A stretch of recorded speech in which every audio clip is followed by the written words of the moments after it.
records, and it's a song I wrote. I grew up around the house of preachers, so naturally there was a lot of Bible studies around the house.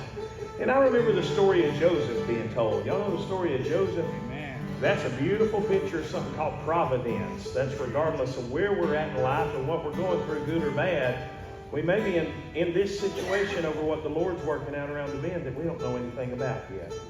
Joseph was sold as a slave down into Egypt. His brothers threw him in the ground and sold him as a slave. Now, I don't know about y'all, but I'd be pretty upset at my brothers if they did that to me. I've been mad at my brother for a whole lot less. But there was a bigger picture, wasn't there? A lot of times the Lord knows our past, and He knows what's around the next bend.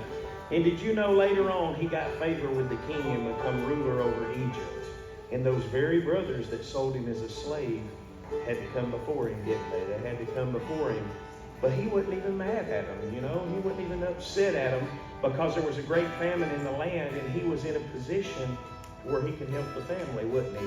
And he said, you meant it for evil, but God meant it for good. And sometimes that's what the Lord's doing for us that we don't know anything about yet. And I've always loved that story around Joseph. There's a lot of symbolic stuff around Joseph, and I've always thought that was a beautiful picture of the Lord's providence, and I always wanted to write a song about it.